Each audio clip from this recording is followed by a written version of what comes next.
سيئات أعمالنا من يهده الله فلا مضل له ومن يضلله فلا هادي له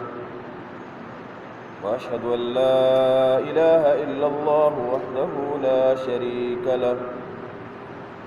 وأشهد أن محمدًا عبده ورسوله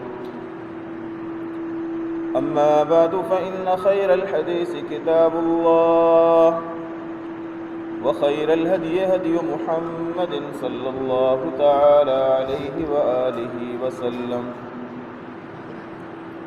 وشر الأمور محدثاتها وكل محدثة بدعة وكل بدعة ضلالة وكل ضلالة في النار يا أيها الذين آمنوا اتقوا الله حق تقاته ولا تموتن إلا وأنتم مسلمون يا أيها الناس اتقوا ربكم الذي خلقكم من نفس واحدة وخلق منها زوجها وبث منهما رجالا كثيرا ونساء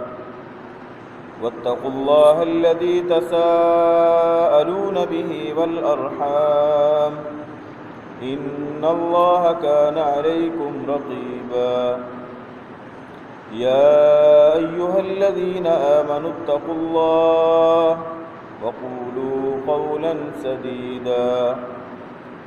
يصلح لكم أعمالكم ويغفر لكم ذنوبكم ومن يطع الله ورسوله فقد فاز فوزا عظيما أما بعد فأعوذ بالله السميع العليم من الشيطان الرجيم بسم الله الرحمن الرحيم يا أيها الذين آمنوا قوا أنفسكم وأهليكم نارا وقودها الناس والحجارة عليها ملائكة غلاظ شداد لا يعصون الله ما أمرهم ويفعلون ما يؤمرون يا أيها الذين كفروا لا تعتذروا اليوم إنما تجزون ما كنتم تعملون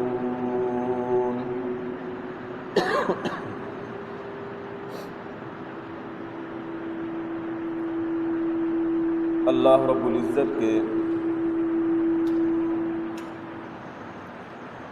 انسانوں کے اوپر بے شمار انعامات اور احسانات ہیں۔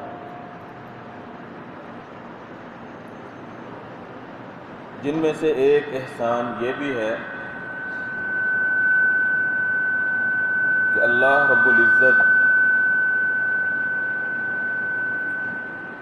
حدیث میں آتا ہے جب کوئی بندہ نیکی کا ارادہ کرتا ہے فلم یعملھا اور وہ نیکی کر نہیں سکتا، خیر کا، بھلائی کا، صدقے کا، خیرات کا، اچھی بات کا ارادہ کیا، اچھی سوچ سوچی، فلم یعملھا لیکن وہ کام کر نہیں سکا، کوئی رکاوٹ بن گئی، اللہ رب العزت پھر بھی فرشتوں کو کہتے ہیں اس کے نامہ اعمال میں ایک نیکی لکھتے ہیں۔ ومن ہم بسیئہ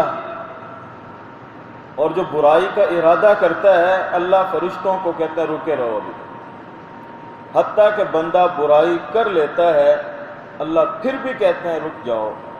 ایک پہر تک اللہ رب العزت فرشتوں کو کہتے ہیں انتظار کرو انتظار کرو، ہو سکتا ہے میرا بندہ وہ میری طرف پلٹ آئے، توبہ کر لے، اپنے گناہ کی معافی مانگے۔ ایک پہر جب گزر جاتا ہے بندہ اپنے گناہ کی معافی نہیں مانگتا، اپنے گناہ پہ شرمندہ اور پشیمان نہیں ہوتا، اب اللہ ان فرشتوں کو کہتے ہیں اب اس کے نامہ اعمال میں ایک گناہ لکھو۔ دوسری طرف بندے نے جب نیکی کا ارادہ کیا اور نیکی کا وہ کام کر لیا اللہ رب العزت فرشتوں کو کہتے ہیں اب اس بندے کے نامہ اعمال کے اندر ایک نیکی نہیں لکھنی، 10 نیکیاں لکھنی۔ گناہ کرتا ہے، اللہ فرشتوں کو کہتے ہیں اپنے قلم اٹھائے رکھو، ہو سکتا ہے لعلہ یتوب، یہ بندہ توبہ کر لے، اپنے گناہ کی معافی مانگے۔ نیکی کا ارادہ کرتا ہے، اللہ ایک نیکی لکھوا دیتے ہیں۔ جب بندہ نیکی کر لیتا ہے، اللہ کہتے ہیں اب اس کے نامہ اعمال میں 10 نیکیاں۔ یہ اللہ رب العزت کا انسانوں کے اوپر کتنا بڑا احسان۔ پھر صرف 10 تک نہیں، اللہ رب العزت نے مختلف مواقع، مختلف اوقات وہ بندوں کو احسان کرتے ہوئے عطا کیے ہیں کہ اے بندے، اگر تو 9 ذی الحجہ کا، عرفہ کا روزہ رکھے گا، اللہ رب العزت تیرے 1 سال کے گزشتہ اور آنے والے سال کے گناہ معاف کر دے۔ اور اگر تو قدر کی رات کو عبادت کرے گا، خیر من 1000 شہر، 1000 مہینوں کی عبادت سے بہتر۔ اللہ رب العزت کی طرف سے یہ انعامات ہیں، احسانات ہیں کہ اے بندے، اگر تجھ سے گناہ ہو جاتے ہیں تو معافی کے لیے یہ طریقے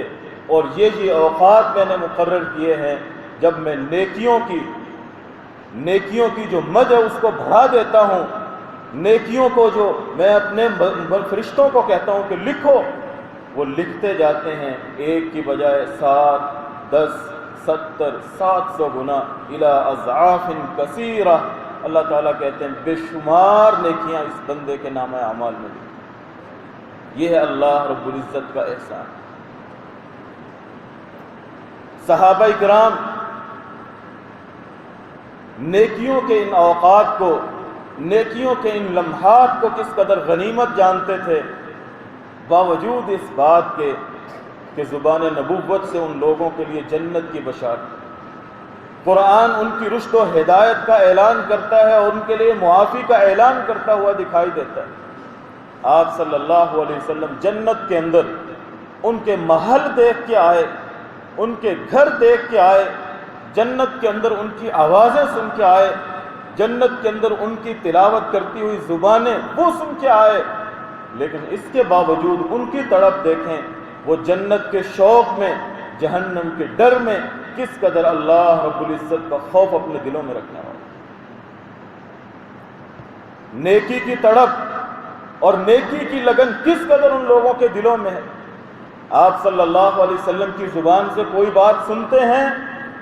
نیکی اور خیر کی بات کوئی ان کے کانوں میں پڑتی ہے،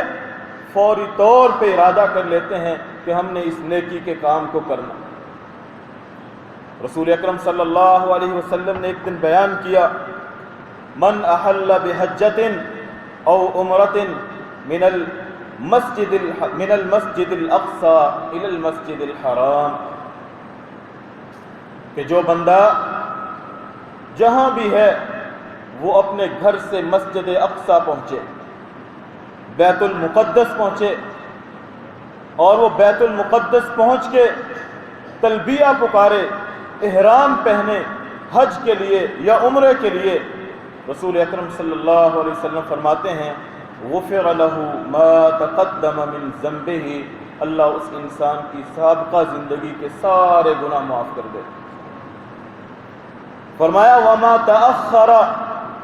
اس کی زندگی میں آنے والے دنوں میں جو اس سے گناہ صادر ہونے ہیں اللہ وہ بھی معاف کر دے۔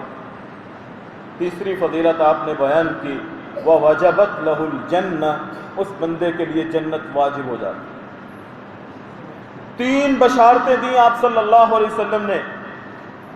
کہ اللہ اس بندے کی سابقہ زندگی کے گناہوں کو معاف کر دیتا ہے، آنے والے گناہوں کو معاف کر دیتا ہے، اللہ اس بندے کے لیے جنت الاٹ کر دیتا ہے، لکھ دے۔ ام حکیم رضی اللہ تعالی عنہ نے یہ بات سنی، اپنے بیٹے کو لیا، اپنے اونٹ کے اوپر کجاوا کسا، سفر شروع کر دیا، بیت المقدس پہنچی، وہاں سے احرام پہنا، تلبیہ پکارا، اور پھر وہ مسجد حرام پہنچی۔ تقریباً 6 ماہ اس سفر کے اوپر لگ گئے۔ لوگوں نے جب پوچھا اتنا لمبا سفر کر کے اے ام حکیم کہاں سے کہاں اتنا طویل اور دشوار گزار سفر کیا، تو ام حکیم کا کیا کہنا تھا، 6 ماہ اے لوگوں میرے لیے کوئی حیثیت